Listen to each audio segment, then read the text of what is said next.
ആരവൃത്തി ആരോപിച്ച് 6 ബ്രിട്ടീഷ് നയതന്ത്ര പ്രതിനിധികളുടെ അംഗീകാരം റഷ്യ പിൻവലിച്ചു. രാജ്യസുരക്ഷയ്ക്ക് പ്രതികൂലമായി ബാധിക്കുന്ന പ്രവൃത്തികൾ ചെയ്തുവെന്നാണ് ഡിപ്ലോമാറ്റുകൾക്കെതിരെ ആരോപിക്കുന്ന കുറ്റം. യുക്രൈൻ നാറ്റോ പിന്തുണ ശക്തമാകുന്ന സാഹചര്യത്തിലാണ് റഷ്യയുടെ ഈ നടപടി. അതേസമയം ഉടൻ യുദ്ധം നിർത്തിവെക്കാൻ റഷ്യയുടെ നിലപാടുകൾക്ക് ആകുമെന്ന് ബ്രിട്ടൻ പ്രധാനമന്ത്രി കെയർ സ്റ്റാമർ പറഞ്ഞു. ഐസൻ ജോസ് ചേരുന്നു ന്യൂസ് ഡെസ്കിൽ നിന്ന് വിവരങ്ങളുമായി. ഐസൻ. തീർച്ചയായും മേൽ നമ്പ്യാർ, ഇപ്പോൾ കെയർ സ്റ്റാമറുടെ ഒരു പ്രസ്താവനയാണ് ഈ സംഭവവികാസവുമായി ബന്ധപ്പെട്ട് ഏറ്റവും പുതിയതായി പുറത്തു വരുന്നത്. അദ്ദേഹം പറഞ്ഞത് റഷ്യ വിചാരിച്ചാൽ ഉടൻ തന്നെ യുക്രൈൻ യുദ്ധം അവസാനിപ്പിക്കാൻ സാധിക്കുമെന്ന ഒരു നിലപാടാണ്.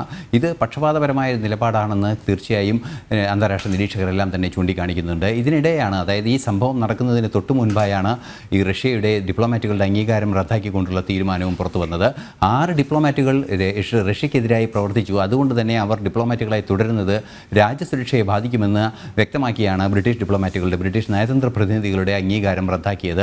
ഇത്തരത്തിൽ ബ്രിട്ടീഷ് നയതന്ത്ര പ്രതിനിധികളുടെ അംഗീകാരം റദ്ദാക്കിയതോടെ അവർ ഒരു ഇടവേളയ്ക്ക് ശേഷം, അല്ലെങ്കിൽ ഒരു അനുവദനീയമായ സമയത്തിനുള്ളിൽ രാജ്യം വിട്ടു പോകേണ്ട ഒരു സാഹചര്യം പോലും ഉണ്ടാകുന്ന ഒരു നയതന്ത്ര വിഷയം കൂടിയാണത്. അതുകൊണ്ട് തന്നെ കർശനമായ നടപടി റഷ്യയുടെ ഭാഗത്തു നിന്ന് എന്തുകൊണ്ടുണ്ടാകുന്നു എന്നതാണ് നിരീക്ഷിക്കപ്പെടുന്നത്. ഇന്ന് ബ്രിട്ടീഷ് പ്രധാനമന്ത്രി കെയർ സ്റ്റാമർ ഉള്ളത് അമേരിക്കയിലാണ്. അമേരിക്കൻ പ്രസിഡന്റ് ജോ ബൈഡനുമായി കൂടിക്കാഴ്ച വരെയുള്ള കാര്യങ്ങൾ ഇന്ന് നിശ്ചയിച്ചിട്ടുള്ള ഒരു പശ്ചാത്തലം കൂടിയുണ്ട്. മാത്രമല്ല, നമുക്കറിയാവുന്നതാണ് നാറ്റോ അംഗത്വത്തിനായി ശ്രമിക്കുന്ന യുക്രൈൻ്റെ നീക്കങ്ങളും അതിന് അംഗീകാരം നൽകുന്നൊരു നിലപാട് ഇരു രാജ്യങ്ങളുടെയും, ബ്രിട്ടൻ്റെയും അമേരിക്കയുടെയും ഭാഗത്തു നിന്നുണ്ടാവുകയും ചെയ്തൊരു പശ്ചാത്തലം കൂടിയുണ്ട്.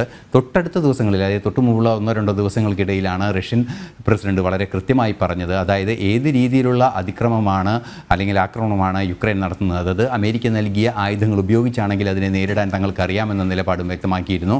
തീർച്ചയായും യുക്രൈൻ യുദ്ധം പരിഹരിക്കുന്നതിന് വേണ്ടിയുള്ള നീക്കങ്ങൾ ഭാരതത്തിൻ്റെ പ്രധാനമന്ത്രി ഉൾപ്പെടെ മുന്നോട്ട് കൊണ്ടുപോകുന്ന ഒരു സാഹചര്യത്തിൽ ഇത്തരത്തിലുള്ള ചില പ്രശ്നങ്ങൾ ഉണ്ടായി വരുന്നത് ഗൗരവതരമായ വിഷയങ്ങളായി മാറുന്നുണ്ട്.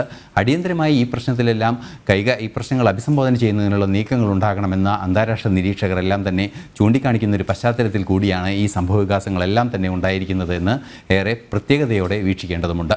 അനിൽ നമ്പ്യാർ.